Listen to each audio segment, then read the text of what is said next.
საუბარი დავიწყოთ ახალი ბრძანებით ნომერი 31, რომლის მიხედვითაც დგინდება, რომ დაკავების იზოლატორში უფლება და ამცოლები დაკავებულებს 10 საათიდან დილის 6 საათამდე ვეღარ მოინახულებენ. იურისტები ამბობენ, რომ ეს არის პირდაპირ უფლებების დარღვევა, როგორც ადვოკატებისთვის, ასევე დაკავებული პირებისთვისაც. ახალი ბრძანების მიხედვით დგინდება, რომ უფლება და ამცოლებს შეეძლებათ, რომ დაკავების იზოლატორში მათი დაცვის ქვეშ მყოფები 10 საათიდან 7 საათამდე მოინახულონ. შესაბამისად, ადვოკატები ახლა პირდაპირ ამბობენ, რომ ეს არის საქმიანობაში ხელშეშლა, რადგან ხშირ შემთხვევაში მათი განმარტებით დაკავებული პირები გადაჰყავთ სხვადასხვა რეგიონებში. შესაბამისად, ეს პროცესი და ეს ახალი შეზღუდვები გაართულებს მათ საქმიანობას, რადგან სააპელაციო სარჩელები, რომელიც უნდა მოამზადონ 48 საათის ვადაში, ვეღარ შეძლებენ, რომ ამ დროში ჩაედიონ. უკვე დაფიქსირდა ისეთი შემთხვევები, როდესაც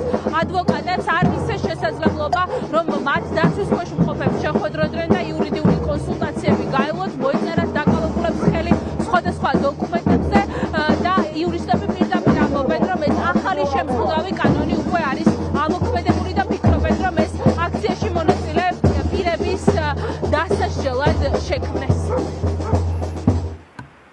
იმ პირობებში, როდესაც ადმინისტრაციული წესით პატიმრობის შეფარდების შემდგომ უკვე შემჭიდროებულია აღნიშნული გადაწყვეტილების გასაჩივრების ვადები სააპელაციო სასამართლოში და აღნიშნული ვადები 48 საათით არის განსაზღვრული, განსაკუთრებით მძიმე მდგომარეობაში აყენებს პირველ რიგში ადვოკატებს, ვინაიდან ფაქტობრივად ადვოკატმა პატიმრობის შეფარდების შემდგომ, პატიმრობის განსაზღვრის შემდგომ უნდა მოასწროს დადგენილების ჩაბარება, უნდა მოასწროს საჩივრის შედგენა და ამასთანავე ვალდებულია კონკრეტულად პატიმრობა შეფარდებულმა პირმა ხელი მოაწეროს საჩივარს, ვინაიდან სააპელაციო სასამართლო წინააღმდეგ შემთხვევაში წარმოებაში არ მიიღებს ადვოკატის საჩივარს. შესაბამისად 48 საათი არის ის დრო, როცა ფაქტობრივად ადვოკატს ისედაც აქამდეც ფორსირებულად უწევდა მუშაობა საჩივრის შედგენაში და შემდგომში უკვე პატიმრის მონახულების პირობებში და ამ ცვლილებით ფაქტობრივად გაუარესდა როგორც ადვოკატის, ასევე მისი დასაცავი პირის უფლებრივი მდგომარეობა.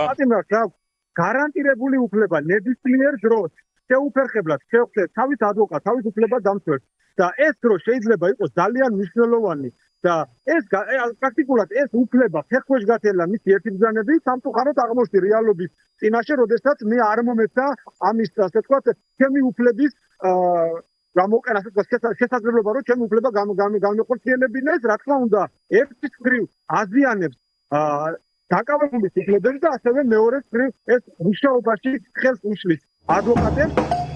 რაც შეეხება ეს არსებულ ვითარებას რეპრესიების მიუხედავად, ხედავთ, რომ პროტესტი კვლავ ვრცელდება საკანონმდებლო ორგანოდან დაიძრა მასში, რომელიც ახლა არის ჭიჭინაძის ქუჩაზე. ელენა ხოშტარიას დაკავებულ ხალხ მოლის პატიმას საკანონმდებლო ორგანოსთან მიულოცეს დაბადების დღე. აქ შეკრებილმა ადამიანებმა უნდათ, რომ ფერადი ფრანები გაეშვათ, თუმცა პოლიციამ არ მისცა ადამიანებს ამის შესაძლებლობა. იყო თავისუფალი მიკროფონი, სადაც საჯარო მოხელეებმა ისაუბრეს იმასთან დაკავშირებით, თუ რა რეპრესიების მსხვერპლი არიან ეს ადამიანები. 28 ნოემბრის შემდეგ და დღეს აქ მყოფი მოქალაქეები ამბობენ, რომ ყველაფრის მიუხედავად მათი პროტესტი არ გაჩერდება. ჯერჯერობით უცნობია სად მიდიან მარშით აქციის მონაწილეები, თუმცა საკმაოდ დატვირთულ დღეს აანონსებენ დღესაც.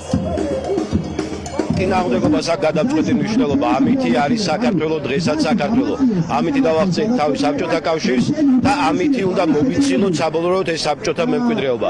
მზია ამაღლობელი რომ დღეს ციხეშია, ეს არის ამ საბჭოთა მემკვიდრეობის გადმონდაშტი. მზია ამაღლობელი არის დეჰუმანიზაციის ინსტრუმენტი. ქართული ოცნება იყენებს მას იმისთვის, რომ აი იმ ადამიანებში, ვინც წინააღმდეგობაში არ არის ჩართული, ვინც პროტესტს არ გამოთქვამს, ბოლომდე მოკლას უმანურობა.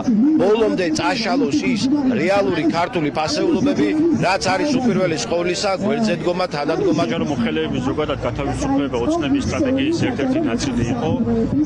გაგვათავისუფლეს ის ადამიანები, რომლებიც ვიყავით ევროპული კურსის მხარდამჭერები და რომლებიც ვიყავით ეგრეთ წოდებული დაუმორჩილებელი ადამიანები, რომლებიც არ ვიყავით უპირობოდ შემსრულებელი და გამტარებელი პარტიული პოლიტიკის. გაგვათავისუფლეს ადამიანები დემონსტრაციულად, ნაწილი შეზღუდული შესაძლებლობის მქონე პირები პირების, ნაწილი დეკრეტულ მშობლებაში მყოფი ადამიანების, ანუ გაარღვიეს ყველანაირი ნორმა, როგორც ქვეყნის შიგნით არსებული, ისე საერთაშორისო ნორმები, საჯარო სამსახურებში გრძელდებოდა ჩვენზე, ესე ვთქვათ, ანტიპიარის აგორება, რომ თითქოს ჩვენ მოქმედებდით პარტიული პოლიტიკით, თითქოს ჩვენ ვიყავით პარტიული ინტერესების გამტარებელი და ჩვენი პროტესტიც ამას უკავშირდებოდა. 11-დღიანი პატიმრობის მერე დამხვდა სრულიად სახეცვლილი პროტესტი და ძალიან მრავალფეროვანია უკვე გამხდარი და მთავარი არის რომ ეს პროტესტი არ გაჩერდეს და დღითიდღე მე ვწმუნდები რომ ამ პროტესტს არაფერი არ გააჩერებს სანამ ეს საქართველოს საზოგადოება ვერ მიაღწევს